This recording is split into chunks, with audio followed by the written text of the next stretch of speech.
troubles. There was also troubles in South Africa because the Bafana were supposed to play a match. Um, and then they decided not to come out to play the match, and then Safa decided to bring mercenaries to replace them. We'll talk about all these stories and more inside the locker room. But before we do that, Zibby, tell us, how can we be a part of the locker room? It's very easy. We're streaming live on YouTube. Peace on earth, goodwill, all YouTube viewers. So you can just search for Smooth 981 and you can catch the live stream and post a comment on there. You can also send us messages via WhatsApp 0809 4440981 or just tweet at Smooth981. Don't forget the hashtag, it's Locker Room 981. All right. So let's start with the headlines and then we'll go into the stories. NBBF announces open tryouts for female basketball players. I shall not be there. Sainz and Hamilton among 8 drivers handed late Austrian penalties. Djokovic, Swiatek bring curtain up on Wimbledon. Nigeria head to Australia for training. Did England's draw with Portugal provide more questions than answers? South Africa scored in dispute with FA ahead of the World Cup. Man United still in discussions with keeper De Gea as contract runs out. PSG coach Gaultier under arrest, and this is according to the prosecutor. All right, so that one is a huge one. He's under arrest for discrimination, and remember, France is on fire. You saw the picture, you saw the pictures over the weekend. It was messy. I was just like, what is going on, Emmanuel Macron? We're all fed well, man. We're all fed well. Ha ha ha. But yeah, that's what it is. That's what it is. So so one thing is happening. They're trying to put out so many fires, some literally, some metaphorically at the same time. But we'll get to that story eventually. We all, well, like everybody, I think, expected him to be fired by PSG at the end of this season. So this might just help the push along. All right, so let's start with the very first story and the NBBF and their drama. Well, the world of basketball in Nigeria was thrown into a state of surprise late on Saturday after the Nigerian Basketball Federation announced an open tryout for female players. All right, so let's start the story from the beginning. You know that the Nigerian Basketball Federation have their own drama. So there was a drama is still ongoing. Yes, till tomorrow, and the victims are the players. So even though the Tigers went to play, went to qualify for the AfroBasket. They lost to Benin. They lost last night to Cote d'Ivoire, but they still managed to go into the tournament because they got a wild card. But the boys arrived on the day that they were supposed to play. So the team was quickly assembled. The boys arrived on the day they were supposed to play. There is no basketball league in Nigeria. And I'm talking of this is when this is a league that used to not just play regularly, but had sponsors. And so now this dispute has brought that well-structured league, that was looking to progress and improve into this report. They used to have sponsors. I think there was one time they had a TV rights deal with one cable network in Africa. So this fight between this in the NBBF has caused so much drama. Now they do not have the league. So the boys go for invitational tournaments, and that's how they're able to get teams to go to travel for tournaments like this. Now, on the women's side, you add that to the women qualifying for the World Cup, and then, the minister at the time saying that, you're not going to go for this World Cup, because that's pretty much what he did. He banned Nigeria from basketball, and the women didn't go for the World Cup. So what's happening now is that I think the NBBF has decided that, these girls are making too much akara for us, and their demands are too much. And demands are not remotely too much at all. Their demands are not even any demands. It's just, if we're going to come and play for Nigeria, you have to hold camp. Do the right thing. Really. Just do the right thing. Let's hold camp and then get our flight tickets. That's all. But the NBBF have decided that, instead of, doing the right thing, we're just going to open camp for a senior national team. You don't understand. So they're opening a tryout camp. People would go to the flyer, scan the QR code, and then register. And then from that tryout camp, there will be one held in Lagos, there'll be one held in Abuja, and there'll be one held in the US. From those tryout camps, they will now determine who the national team is. Now, you have to understand that this is a senior national team of the Federation. There is no planet in which you hold tryouts for a senior national team of a game that is being played. Now, ideally, you take some of the best players from the leagues and invite some of the best players from Nigeria from around the world. But no, they don't want to do that, because if you do that, you'll now have to do the right thing by organizing camp, by Mm. organizing their hotel. You don't have to do the right thing.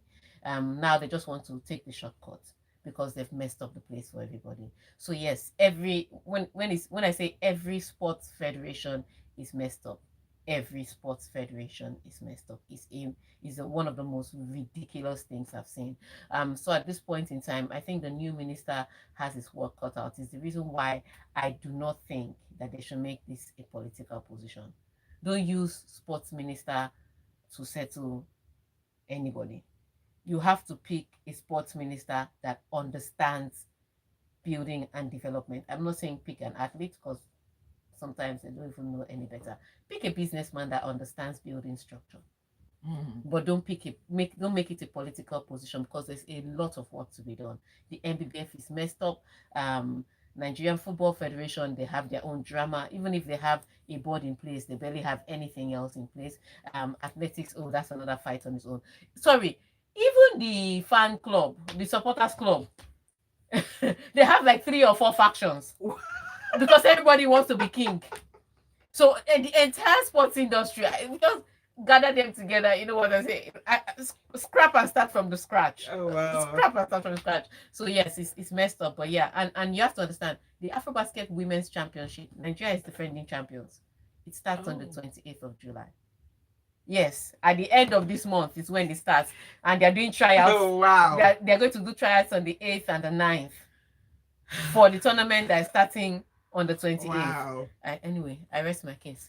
All right, let's go on to Formula One. Carlos Sainz and Lewis Hamilton were among 8 drivers demoted after race stewards ruled late on Sunday that they had committed track limits violations in the Austrian Grand Prix. All right, so track limits was the name of the game in the Austrian Grand Prix. Nobody was even talking about race anymore. We all know that Red Bull is the fastest car on the grid. We know that Ferrari is fast, but their strategy and reliability may come into play. We know that Mercedes has a mood swing. So one day they could be good, the other day they could be bad. They have all that drama. But what made the news yesterday was track limits. So this rule was simple. Try not to drive over this white line. At least let one of your tire be on the white line. For some reason, drivers tended to go wide, because and if you go a little wider, it helps with the speed, especially around the corners. And so everybody was doing track limits, but that's not the problem. It was not the fact that drivers were going over the track limits. It was that drivers were reporting drivers. It started with Lando Norris. Lando Norris was like, he was trying to overtake Lewis Hamilton and trying, and he just started reporting. He has gone over the track limit like 3 times, like 4 times. They were not even looking at Lewis before. And the minute he started complaining over the radio, you know, then they start looking at him. Then Lewis starts to report Lando Norris. And guess what? Lando Norris did not get a single one. But I personally saw Lando Norris go over the track at least 3 times. Now, if you go over the track limits, like on your 3rd time, they'll wave a white and black flag. On the 4th one, then they give you a 5-second penalty. So he clearly went off the track twice. When he lost control of his car. The 3rd one, he went off when he was trying to chase down, I can't remember, was it Sainz he was trying to chase down, or he was trying to run away from Sainz? One of the two. He also went over the track when Perez was chasing him down. So at least he should have had a 5-second penalty. Not that it may have dropped him behind Alonso, but that's about it. But he didn't get a single penalty. And I'm just like, what are these stewards watching? Wow. So he was reporting Lewis reported him, Lewis reported Perez eventually was warned by his engineer. You know, everybody, Sainz was warned by his engineer, but Sainz refused to listen. I think the drivers that were really upset were not just upset at the stewards, they're also upset at their engineer, because if I have the 1st and 2nd warning, the least you can tell me is that, Lewis, at turn 10 and turn 8, you seem to be going off the track. Could you mind that? They didn't say anything. They only came over the radio to say, you have a 5-second penalty. And first of all, Lewis was struggling with a brake issue, so his car was refusing to slow down. So you can imagine how frustrated and how mad he was. At some point, Toto Wolff had to come by himself and say, Lewis, we know the car is bad, but please just drive it anyway. That was it. It wasn't about speed. It wasn't about who was overtaking whom yesterday. It was about who could keep their car within the white lines. But as usual, Red Bull again wins another race this season. Nobody's catching them. Perez started from 15th. He managed to finish on the podium. So he finished third. Charles Leclerc, for once in his life, himself and Ferrari, they got strategy right. They got reliability right. He was able to finish second. So first, second, third was Max Verstappen, Charles Leclerc, Ferrari, and Sergio Perez of Red Bull. Nobody's catching Red Bull. So wait to see what happens in Silverstone. All right, Djokovic, Swiatek, bring up the curtains, and Wimbledon now. Wimbledon 2023 get underway on Monday with defending men's singles champion Novak Djokovic opening proceedings on centre I'm court. telling you, today is going to be sweet. But on the women's side, it's where I'm waiting for all the drama. Because Djokovic starts, but I mean, you can guess that he's going to beat his opponent. But on the women's side, Iga Swiatek, she also opens the curtain today. Venus Williams is playing against Vitolina, so one big name is falling out today, guaranteed. Coco Golf is also playing today, so huge one. So I think the first day is already making it interesting with all the players are starting. Unfortunately for Nick Kyrgios, he could have played today against David Goffin, but he pulled out of the tournament. I think it was yesterday or Saturday. Announced he was pulling out because he has a wrist injury. So he's been struggling with injuries off and on. He completely evaded the clay season so that he could prepare for grass, only for grass to come. And his wrist is now injured. So, wow. So tough one there. But yeah, Wimbledon starts today at 9 a.m. So just get ready, sit in front of your TVs. I've already put the TV down on tennis. That's what we're watching today. Wimbledon. All right. So let's take some messages before we go on a break.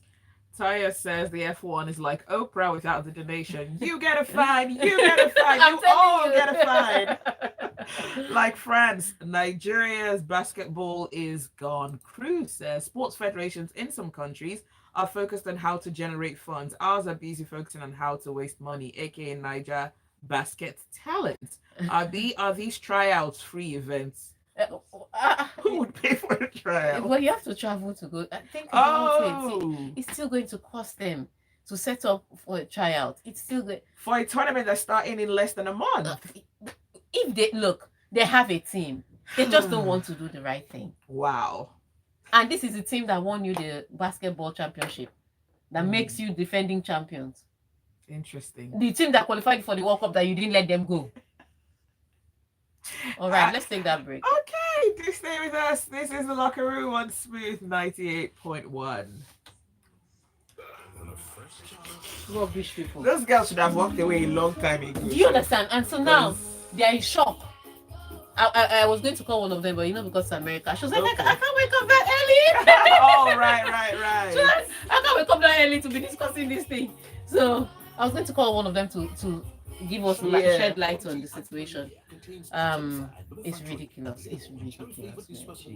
Just so that they don't do what they need to do. They're doing tryouts for Senate. Just imagine that Super Eagles have AFCON.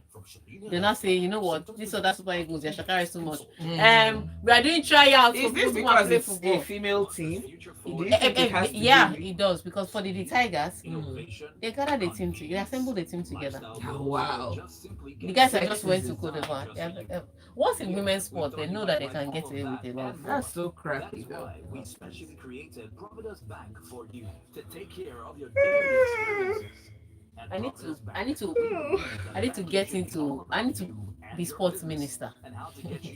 Oh, minister. Wait, is it okay? I was like, I was wondering. No, this is last year's final. Yeah. 0700 77 684 387 or email business concierge at I need to put in for sports minister. Who's your godfather? Who's your sponsor? Or the president of one of these federations. I know I can't win an election because I don't have the money to throw around. So I will need a sponsor. Gosh. Show them how. After the entire week of rest. Yeah, I can be like that. Your system is going to have to get used to going back into this thing.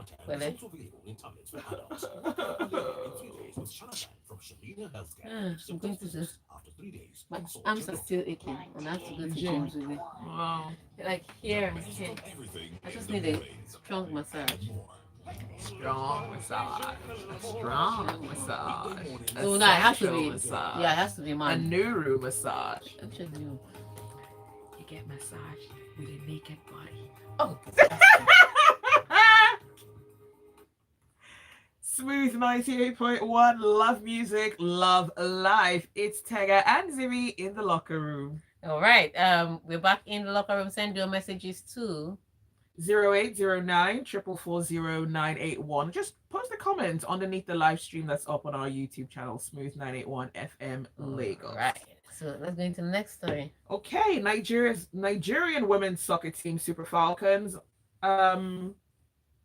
are flying to Australia to step up their preparations for the 2023 FIFA Women's World Cup. All right. So, like the drama that happened, they didn't hold camp in Nigeria, da da da da. So they were also going to hold camp in Australia. Like everybody's going to arrive Australia in time to acclimatize. England is also going, I think, in 2 days' time. So most people are going to arrive at this time. And so you cannot say that, oh, at least they have a 15-day camp in Australia. Nope. Every team is going to get there to try and get everything.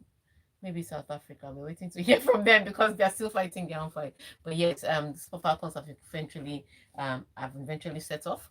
I think they left yesterday, so they're probably going to be arriving today in Australia, and so that will give them enough time. They'll play 1 or 2 matches, to get them ready for the tournament that starts on the 20th of July. In fact, the Super Falcons play Canada on the 21st in Melbourne. So interesting setup there, the amount of time that they need. In their group, they have Australia. And the reason I'm mentioning Australia is because Australia beat England. And England is one of the favorites to win this tournament. So if Australia frustrated the English team, we'll talk about the English team eventually. You can imagine what the Super Falcons should expect, but football is not mathematics, The fact that a great team was beaten by one team doesn't mean that that team will beat another team, however mediocre. So let's see how the Super Falcons step up. I think the one team that they could get a result from is Ireland. In fact, if you ask me honestly, if the Super Falcons had prepared well, and they set their starting 11 very well, I think they should be able to come up with 4 points in the group. I think they should be able to draw with Canada. And I know Canadian football has improved, but Canada is one team that we know how to beat. So I think we should be able to draw with Canada and beat Ireland, and then we're out of the group. See how I'm already calculating. I'm going to put my chapel inside water to pray, but that's what I'm hoping to happen. But yeah, the Super Falcons ideally should be able to get out of their group, but the preparation was poor. Their preparation was poor. The team selection, I still have questions about it, and the fact that the coach is still complaining about everything, that doesn't give me much hope.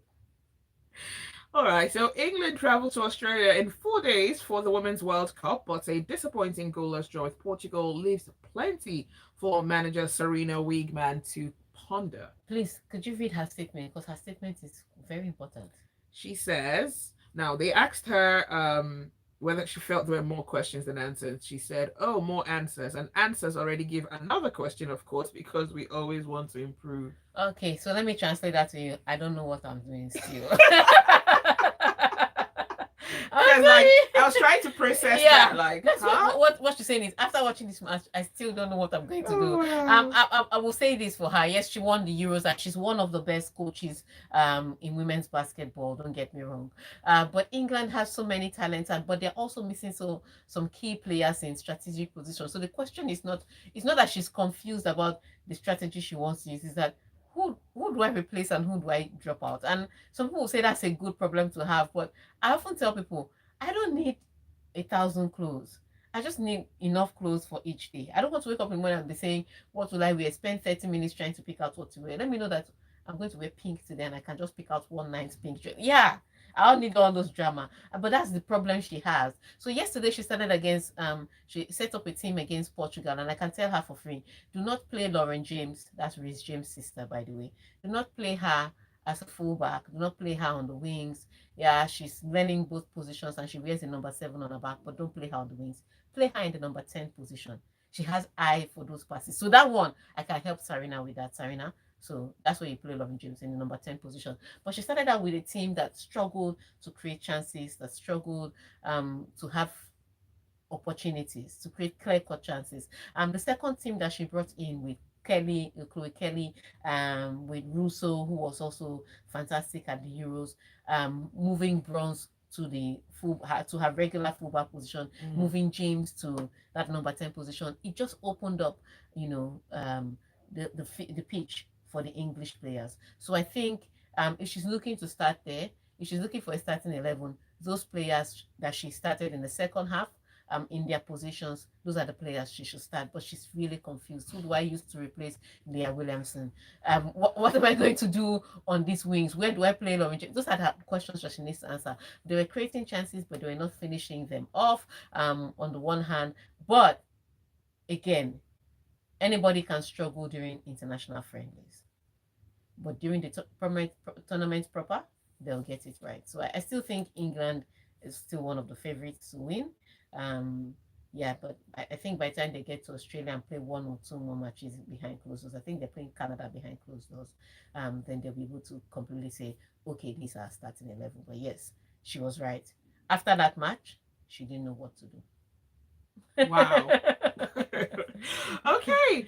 South Africa's Women's World Cup preparations were plunged into chaos on Sunday when the shadow national team, including a 13-year-old, took on Botswana in a friendly as the squad selected for the finals were locked in a dispute with the National Association. My darling. So, the team that was selected to go for World Cup, we said we are not playing until you give us our contract or you pay us or we sort out our bonuses. Now, you have to understand, South Africa is there's a sponsor team. So, what's the problem really? They have sponsors, and they particularly have sponsors because of the World Cup. So they have sponsors regularly, but they particularly have sponsors because of the World Cup. Why are you hoarding the money? Share this something now. Let it go around. And so, it's different with South Africa when they're announcing that, we are going to sponsor Bayana. They're also saying how much. So the players are they brought out the calculator. They brought out the calculator in their head. They'll be like, if we split the money 22 ways, we should be getting. I'm just kidding, but yeah, but that dispute is on, and so the main team that was supposed to go to the World Cup, they didn't come out. They refused to come out and play. So do you know what Safa decided to do? They're like, Botswana already here. Let's go and get other people to play. Wow. Which is why they picked a 13-year-old. Now you have to understand, South Africa has a league. They have a system. So it's different from the trials. When Nigerians say, we're doing trials. You see the difference in South Africa is that they had a team that were going to the World Cup, but they already have a footballing program where they could pick players from to form a team, and that's the team that they brought to play.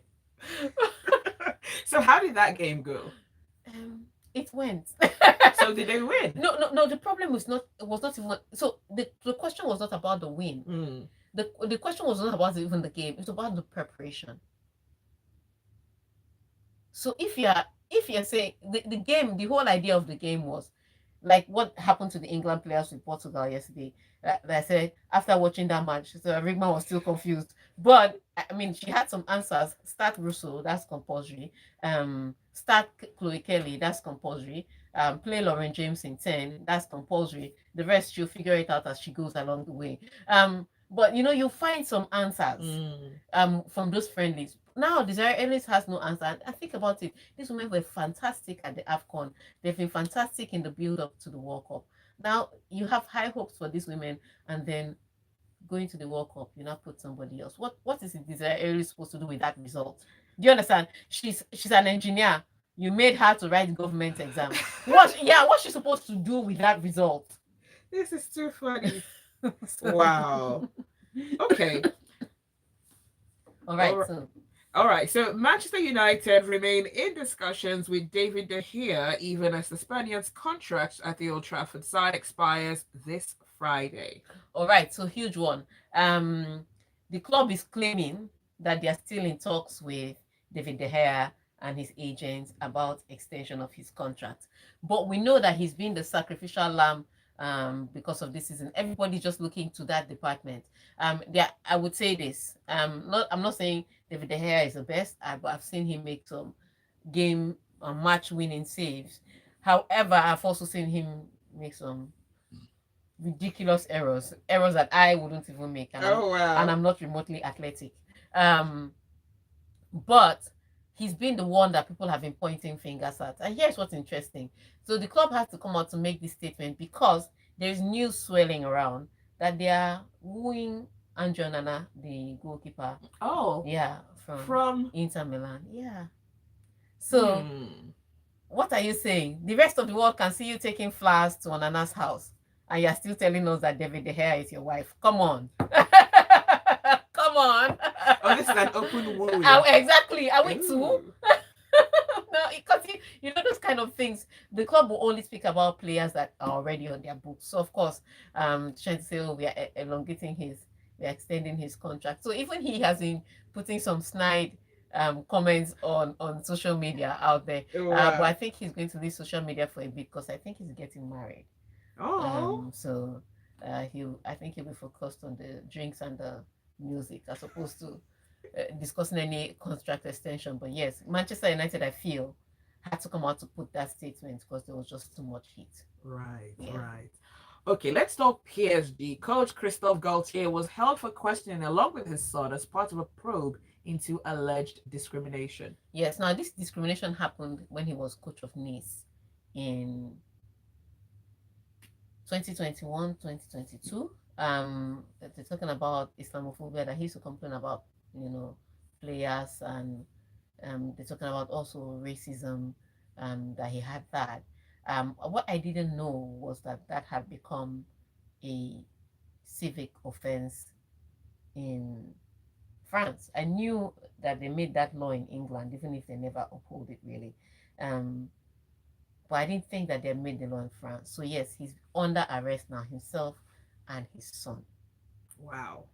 How is his son linked to this? His son was working with him at the club. Yeah. Okay. Wow. That is quite. Yeah, that's a tough one, because now this is hate speech. in an already fractured France. They're looking for scapegoats. Yeah, that's what it is. That's what it is. They're looking for scapegoats, and so I'm not saying he did it. I'm not saying he didn't do it. And if he did do it, then I think, of course, he should be punished. However, I'm just saying it's tricky that it's coming out now.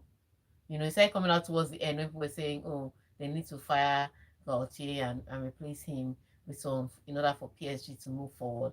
That's when this thing started, and now it has become into a fully escalated civic issue with him, being under arrest with his son. So wait to see how this pans out. Okay, let's see some messages that we have coming through. Larry says, sad to see a frustrated Lewis yesterday with Toto asking him to focus on driving instead of assisting race control with who wasn't within track limits. McLaren and A. Martin's Mercedes-powered cars actually finished ahead of both Mercedes cars. To me, Ferrari still messed up on a strategy by pitting Carlos as the safety car was going in and jeopardized this podium, but they still got Leclerc up there, so we'll let it slide. That's Larry from the abroad. Tayo says, our ladies are just going to sightsee with all these reports of poor preparation. They better go there with selfie sticks and ring lights to shoot some content and not waste the trip because we're not qualified for the last 16. So Tayo, you don't think we can beat Ireland at least? When are they expanding the number of teams for the Women's World Cup like their male counterparts? SAFA using casual workers to play their official game is greed, your mate. Chimobi Victor says, for me, I really feel for De Gea with the way they are treating him, with all he did for them. While for Manchester United, they should stop playing pranks on him because we all know that they are interested in Onana, so they should leave all these stories. The secret is out. Stop. Why are you telling us stories? We know who you are wooing. But like I said, they'll only have to speak about players that are on their books. So we wait to see how that turns out. Let's see this one last message from Mayowa. He says, Please, when when is is the World Cup kicking off? on the 20th of July, but that on the 20th of July, but Super Falcons play their first match on the 21st. Okay. But you also understand that it's Australian time, so you may be up at some weird hours in the day. That's true. Australia is like way ahead of the rest of the world, like us. Time, of course. Well, that's all the time that we have for the locker room. Thanks for listening. Thanks for your messages. And Tega, brilliant show as always. Thanks for joining us. Do stay with us. There's a lot more to come on the Smooth Breakfast from 9 a.m. Lagos Talk starts. No matter how